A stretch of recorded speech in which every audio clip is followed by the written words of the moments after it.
Hello students, welcome back to your online video classes. तो बच्चों, आज हम लोग एक नया चैप्टर स्टार्ट करने जा रहे हैं, दैट इज ऑसिलेशंस। ओके, आज हम लोग एक नया चैप्टर स्टार्ट करेंगे, that is oscillations.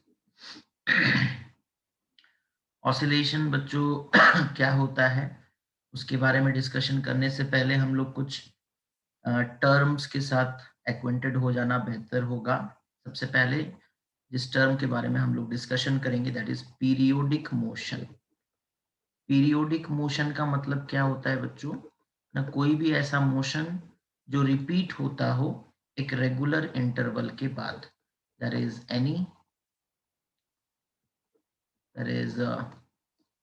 Any motion that repeat that repeats itself after regular interval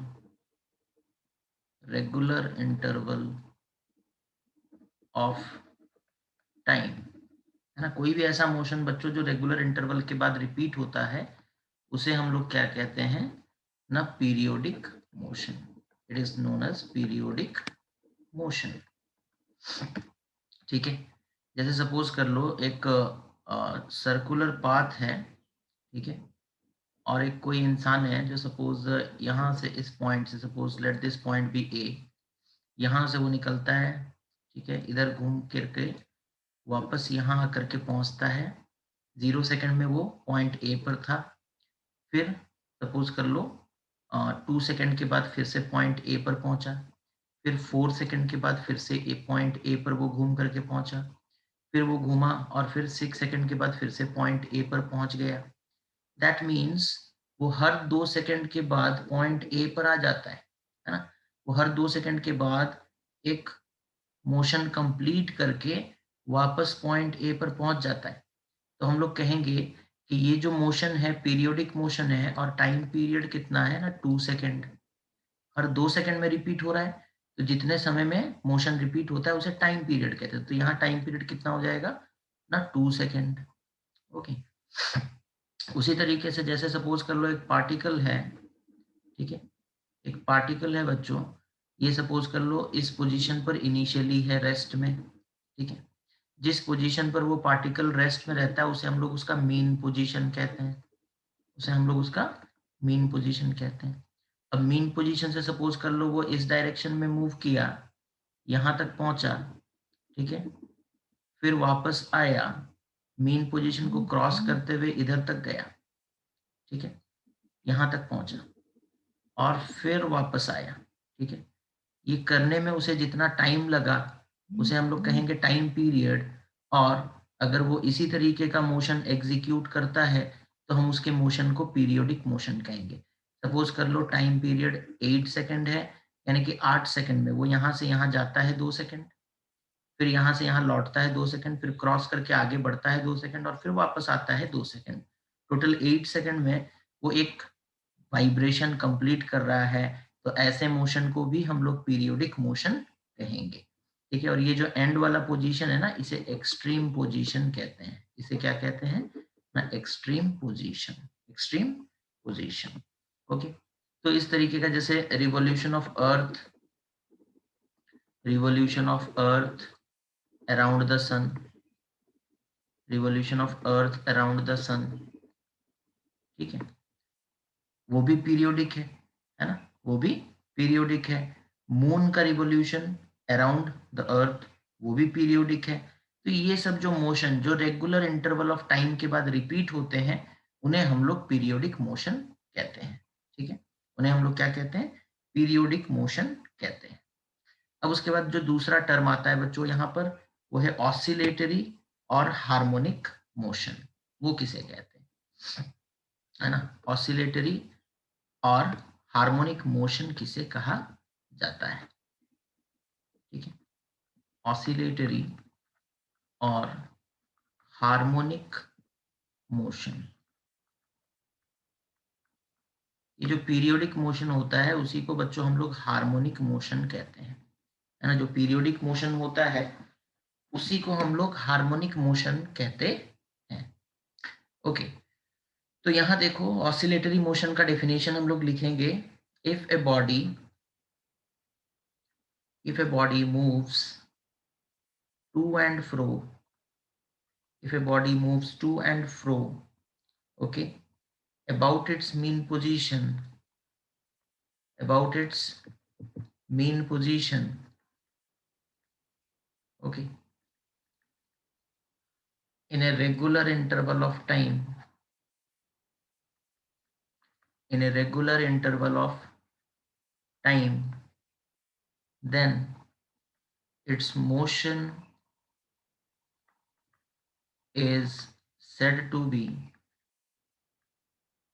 oscillatory or harmonic motion, oscillatory और हार्मोनिक मोशन, है ना।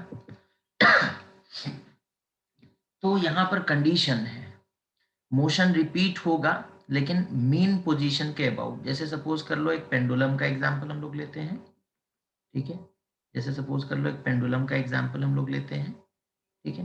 पेंडुलम सपोज कर लो इधर उठ करके गया, ठीक है, यहाँ तक पहुंचा और फिर वापस मूव करता हुआ सपोज कर लो यहाँ तक आया और इसी मोशन को उसने रिपीट किया, ठीक है, पीरियोडिकली रिपीट किया, ठीक है। पेंडुलम यहाँ से उठकर यहाँ आता है, फिर यहाँ से मूव करते करते यहाँ जाता है, फिर यहाँ से लौटकर यहाँ पहुँचता है। तो वो एक ऑसिलेशन कंप्लीट करता है। हम लोग क्या कहते हैं, उसने एक ऑसिलेशन कंप्लीट किया। और इस ऑसिलेशन को कंप्लीट करने में वो जितना समय लगाएगा उसे हम लोग कहेंगे टाइम पीरियड ऑफ ऑसिलेशन, है ना। तो ये बच्चों एक एग्जाम्पल हो गया पेंडुलम का, ऑसिलेटरी मोशन होता है या फिर हार्मोनिक मोशन होता है ना। स्विंग जो झूला होता है बच्चों, है ना, वो भी कुछ इसी तरीके से मूव करता है, to and fro, to and fro, ठीक है। वो हमेशा अपने मीन पोजीशन की तरफ आने का कोशिश करते हैं। वो हमेशा किधर आने का कोशिश करते हैं ना, टूवर्ड्स देयर मीन पोजीशन। तो ये होता है, अगर कोई भी बॉडी इस तरीके का मोशन एग्जीक्यूट करता है तो फिर हम लोग कहेंगे कि वो ऑसिलेटरी मोशन एग्जीक्यूट कर रहा है और या फिर हार्मोनिक मोशन एग्जीक्यूट कर रहा है, ठीक है। तो यहाँ एक इंपॉर्टेंट चीज, that all periodic motion, all periodic motion are not oscillatory, are not oscillatory और हार्मोनिक। सारे पीरियोडिक मोशन ऑसिलेटरी होंगे या हार्मोनिक होंगे ऐसा जरूरी नहीं है। जैसे अर्थ सूरज के चारों तरफ रिवॉल्व कर रहा है ना, बीच में सन है और अर्थ जो है वो सूरज के चारों तरफ रिवॉल्व कर रहा है, ठीक है। तो ये आगे पीछे थोड़ी हो रहा है, ये तो चक्कर काट रहा है ना, रिवॉल्व कर रहा है, उसके चारों तरफ वो घूम रहा है, ठीक है। तो ये पीरियोडिक जरूर है लेकिन ये ऑसिलेटरी नहीं है। ऑसिलेटरी का कंडीशन क्या है, body should move to and fro, या फिर हम लोग लिख सकते हैं back and forth, back and forth, ठीक है। इस तरीके का मोशन होगा तभी उसे ऑसिलेटरी मोशन कहेंगे, अदरवाइज उसे हम लोग पीरियोडिक तो कह सकते हैं लेकिन ऑसिलेटरी नहीं कह सकते हैं। So all periodic motion are not oscillatory motion, but all oscillatory motions, all oscillatory motions are periodic, ठीक है। 99% केसेस में बच्चों ये होता है कि जो ऑसिलेटरी मोशंस होते हैं वो पीरियोडिक होते हैं। Condition, there should not be any loss of energy, there should not be any loss of energy, ठीक है। अगर बॉडी एनर्जी लूज ना करे, ठीक है, और ऑसिलेटरी मोशन एग्जिबिट कर रहा होगा तो वो डेफिनेटली पीरियोडिक भी होगा, है ना, पीरियोडिक भी होगा। ओके, तो ये हो गया बच्चों क्या ना, पीरियोडिक मोशन, ठीक है। अब उसके बाद बात करेंगे हम लोग सिंपल हार्मोनिक मोशन किसे कहते हैं, है ना, सिंपल हार्मोनिक मोशन किसे कहते हैं। तो यहाँ पर हेडिंग लगाएंगे, that is simple harmonic motion. Okay, simple harmonic motion, ठीक है।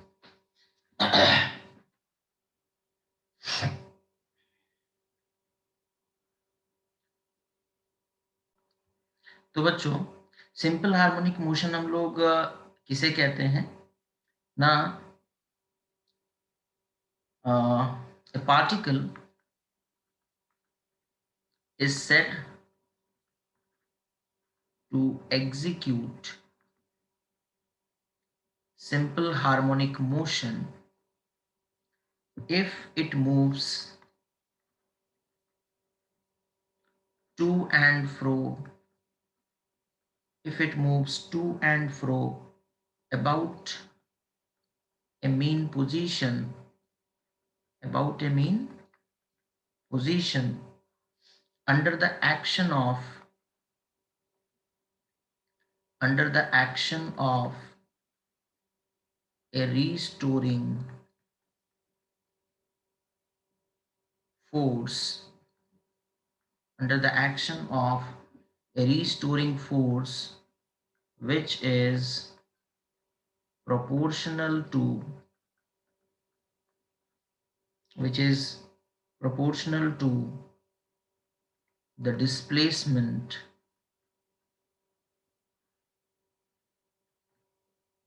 of the particle, which is proportional to displacement of the particle from its mean position, from its mean position। Okay, जैसे देखो बच्चों, सपोज कर लो हमारे पास एक particle है, ठीक है, हमारे पास एक पार्टिकल है और ये सपोज कर लो उसका मीन पोजीशन है, ठीक है। अच्छा, मीन पोजीशन मतलब क्या होता है? एक ऐसा पोजीशन जहां पर वो पार्टिकल स्टेबल होता है ना, एक ऐसा पोजीशन जहां पर वो पार्टिकल स्टेबल होता है, ठीक है। अच्छा, अब अगर सपोज कर लो हम लोग उस पार्टिकल को उसके मीन पोजीशन से डिस्टर्ब करके मूव करा कर यहाँ तक ले आते हैं, ठीक है, ठीक है। जब हम उसे लेकर के आ रहे होंगे, जब हम उसे थोड़ा सा मूव करा के यहाँ तक लेकर आए होंगे, तो क्या हुआ होगा ना, एक रीस्टोरिंग फोर्स डेवलप हो गया होगा, ठीक है, एक फोर्स डेवलप हुआ होगा। और वो फोर्स का काम क्या है? वापस उसे उसके मीन पोजीशन तक लेकर जाने के जाएगा, ठीक है। ये जो बिहेवियर होता है ये हम लोग पहले भी पढ़ चुके हैं, दैट इज कॉल्ड इलास्टिसिटी, है ना। हर एक मटेरियल अपने स्टेबल पोजीशन पर रहना चाहता है, ओके। तो जैसे सपोज कर लो हमने उसे उसके मीन पोजीशन से मूव कराया, कुछ डिस्टेंस आगे लेकर के आए, तो उसमें एक रीस्टोरिंग फोर्स डेवलप हो जाएगा। अब यहाँ पर जो रीस्टोरिंग फोर्स डेवलप हुआ, सपोज कर लो उसे हम F1 बोलते हैं।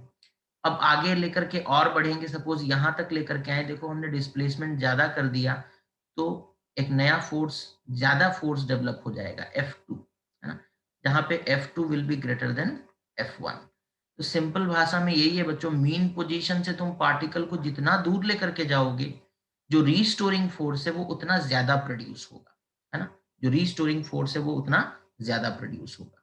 अच्छा, यहाँ देखो, बॉडी को अगर हम लोग इस डायरेक्शन में लेकर के जा रहे हैं तो रीस्टोरिंग फोर्स इस डायरेक्शन में प्रोड्यूस हो रहा है। तो यहाँ पर जो इक्वेशन आएगा, that is F is proportional to minus x, where x is the displacement from the mean position, where x is the displacement, where x is the displacement from the mean position, okay, where x is the displacement from where, from the mean position, है ना। तो जैसे जैसे हम लोग, जितना ज्यादा displacement होगा उतना ज्यादा फोर्स डेवलप होगा, ठीक है। जितना आप मीन पोजीशन से पार्टिकल को दूर लेकर के जाओगे, ऑपोजिट डायरेक्शन में जो फोर्स डेवलप हो रहा है वो भी उसी आकार में बढ़ता रहेगा, है ना।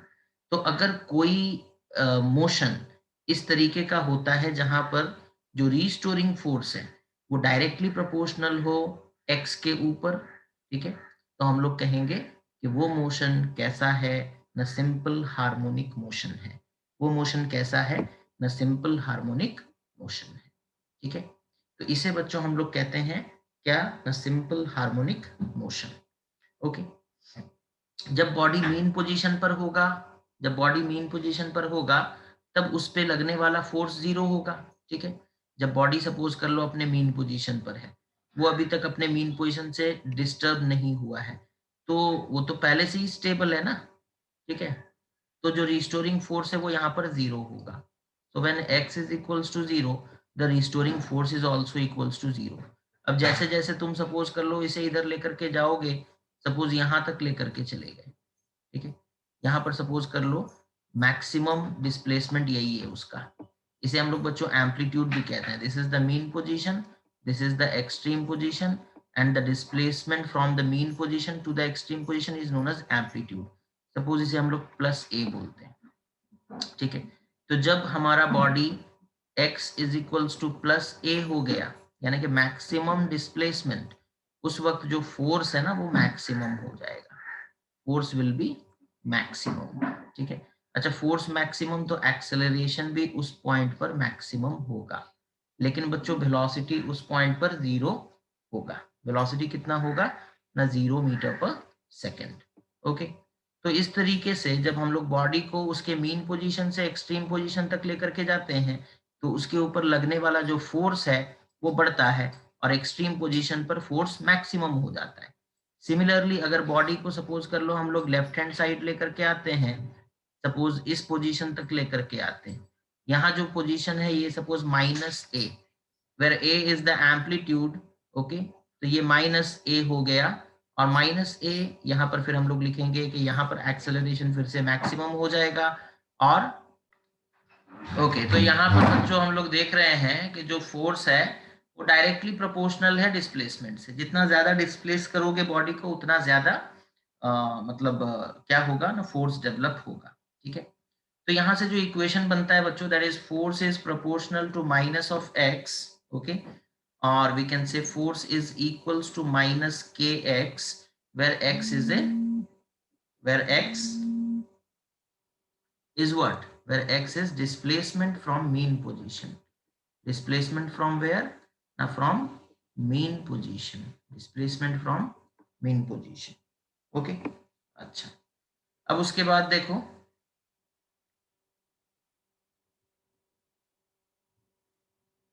हाँ, अब न्यूटन के सेकंड लॉ से अगर हम लोग देखेंगे, न्यूटन सेकंड लॉ थोड़ा याद करो। न्यूटन के सेकंड लॉ के हिसाब से F is equals to mass into acceleration, है ना। हमारे पास यहाँ पर आ रहा है F is equals to minus k of x, यहाँ पर न्यूटन कह रहे हैं F is equals to mass times acceleration. दोनों को इक्वेट कर देंगे तो हम लोग लिख सकते हैं that is mass into acceleration is equals to minus k x. तो एक्सेलरेशन कितना हो जाएगा, माइनस के बाई एम इंटू एक्स। ठीक है, तो एक्सेलरेशन भी बच्चों डिस्प्लेसमेंट पे डायरेक्टली डिपेंड करता है। जितना फोर्स ज्यादा होगा तो ऑब्वियसली एक्सेलरेशन भी ज्यादा होगा, और फोर्स डिस्प्लेसमेंट पे डायरेक्टली डिपेंड करता है तो एक्सेलरेशन भी डिस्प्लेसमेंट पे डायरेक्टली डिपेंड करेगा। अब इस माइनस के बाई एम की जगह हम लोग एक नया कांस्टेंट, देखो के जो है ना वो मीडियम के इलास्टिसिटी पे डिपेंड करता है और वो कांस्टेंट होता है। एक बॉडी का मास भी कांस्टेंट होता है, तो दो कांस्टेंट है, इन दोनों कांस्टेंट की जगह हम एक नया कांस्टेंट लिखेंगे that is minus omega square x. Omega बच्चों जो कि एंगुलर फ्रीक्वेंसी है, उसके बारे में हम लोग थोड़ा बाद में बात करेंगे।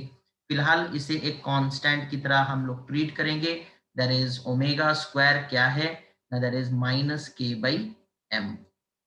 ठीक है, सॉरी के बाई एम, माइनस हो जाएगा तो फिर वो पॉजिटिव हो जाएगा, है ना।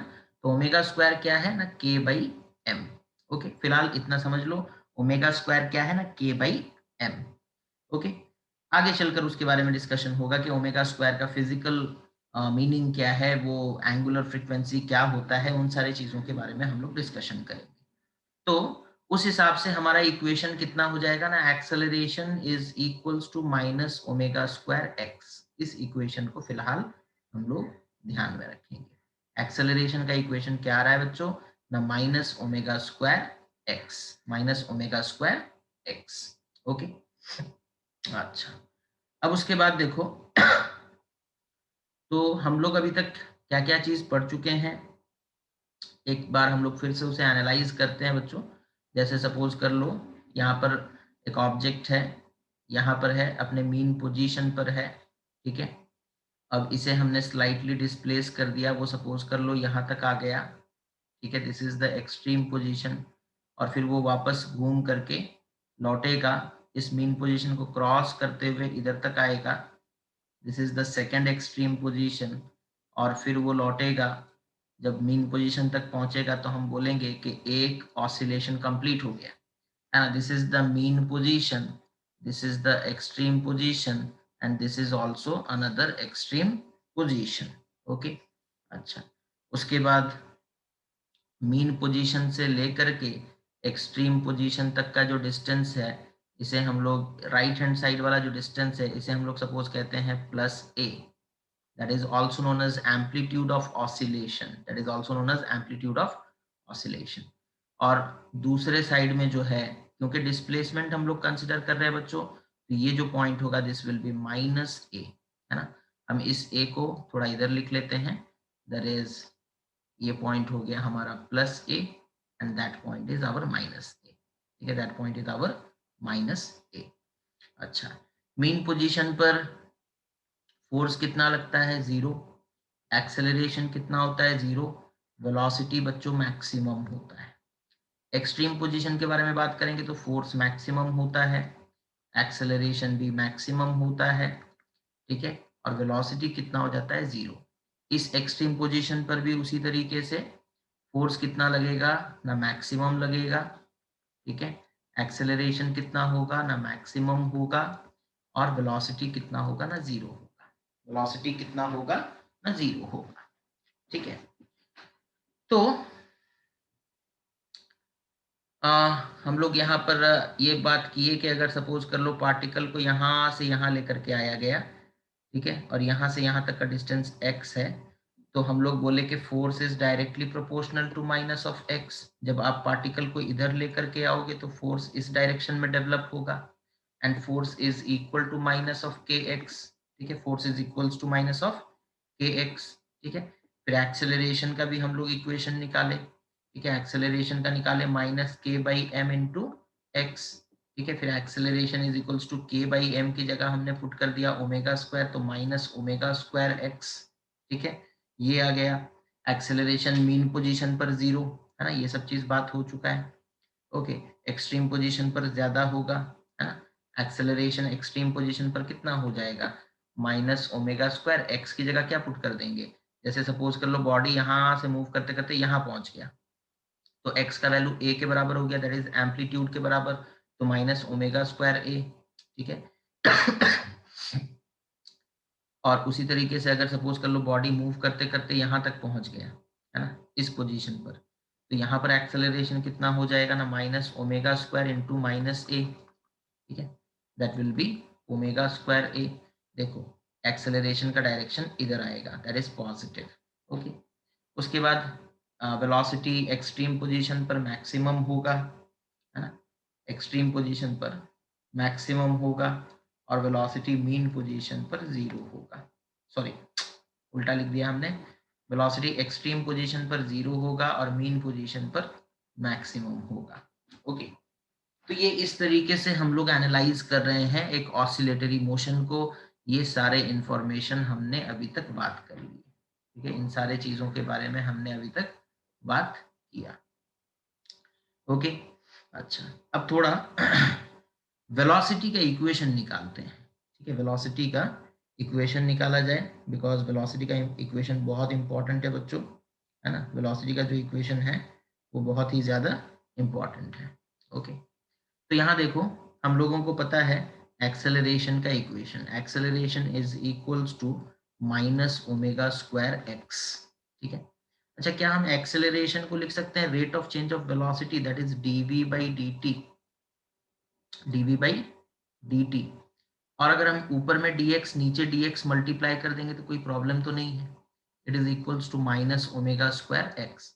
ये देखो एक्सेलरेशन क्या होता है बच्चों, dv by D t, that is rate of change of velocity, किस गति से वेलोसिटी चेंज हो रहा है, that is DV by D t हमने लिखा, dx dx हमने मल्टीप्लाई कर दिया।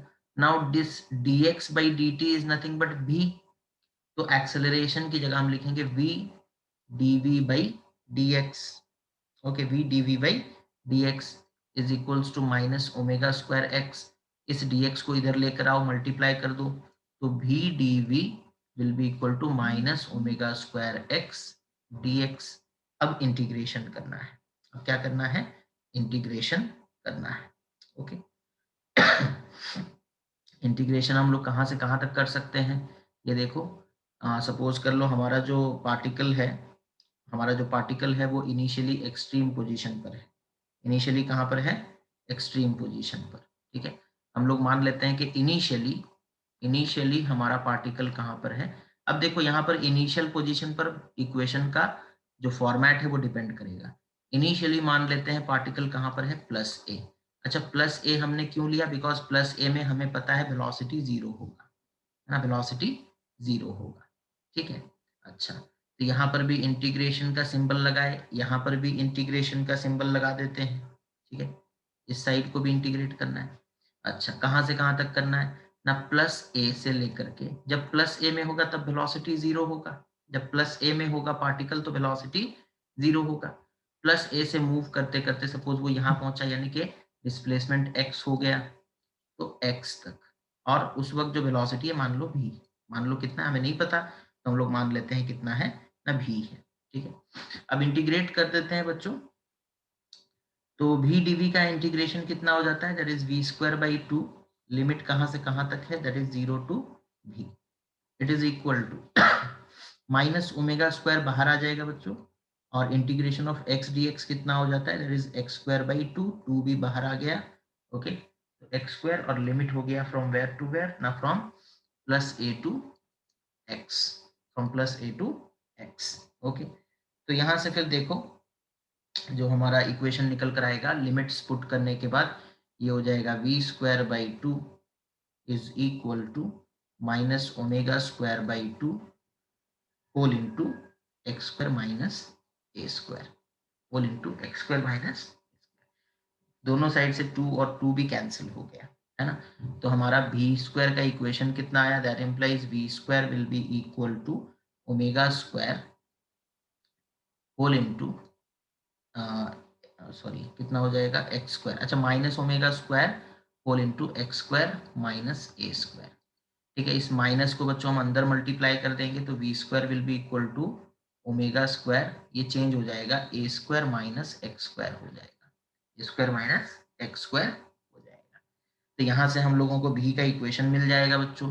भी स्क्वायर इतना है तो भी कितना होगा ना? V will be equal to omega, है ना, प्लस माइनस ओमेगा लिख देते हैं। ठीक है, रूट ओवर कर रहे हैं तो plus minus omega whole into root over of how much? Root over of a square minus x square. ठीक है, a square minus x square. Okay, so this is the equation of velocity. This is the equation of velocity. Okay, this is the equation of whom? This is the equation of velocity. Okay, इतना हो गया बच्चों, समझ में आ गया?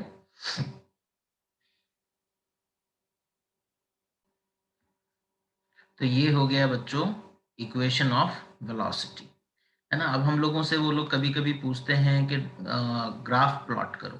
ठीक है, graph किसके किसके बीच में, वो कभी हमें बोलते हैं कि plot the graph of, plot the graph between F versus x.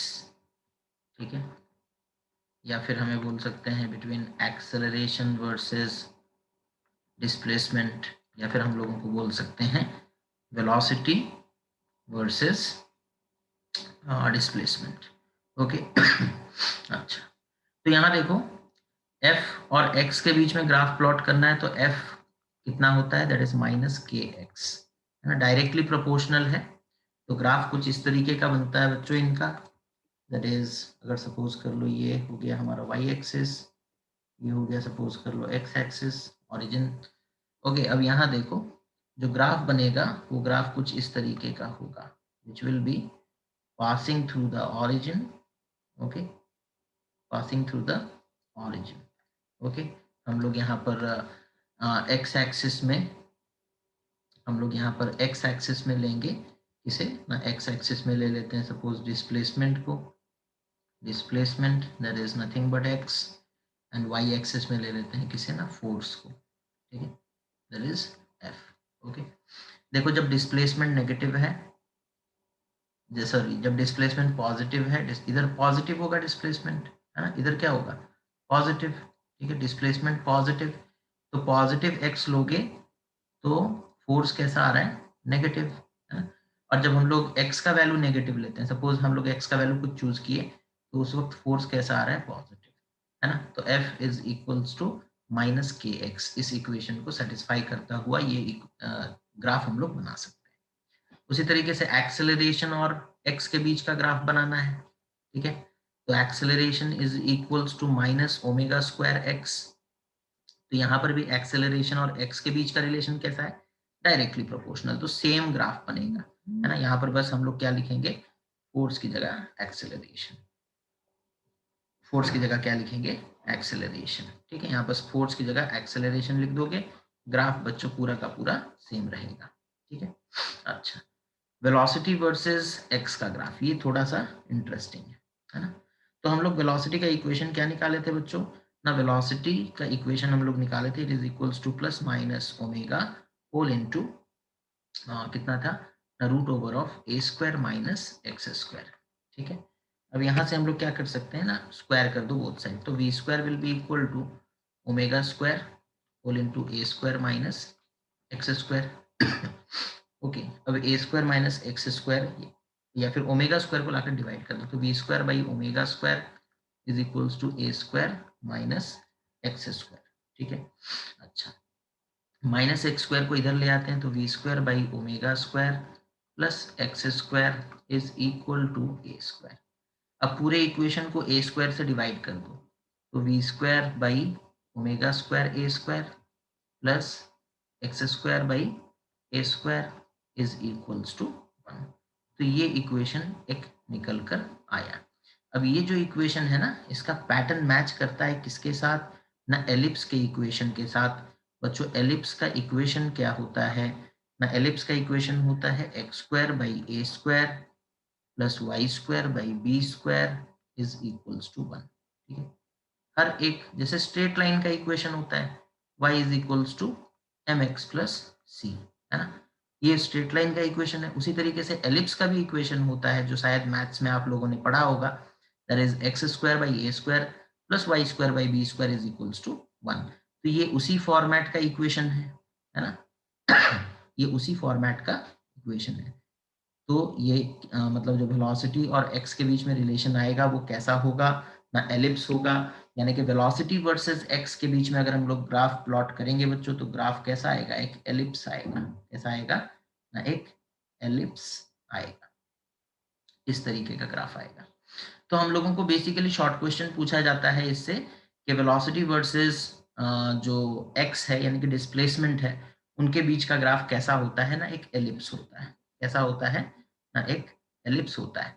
Velocity force versus displacement का ग्राफ स्ट्रेट लाइन, है ना, इस तरीके का ऑप्शन दिया रहेगा तो आप उसे चूज करेंगे, या ड्रॉ करने दिया होगा तो इस तरीके से ड्रॉ करेंगे।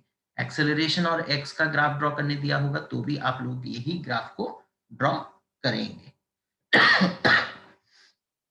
ओके,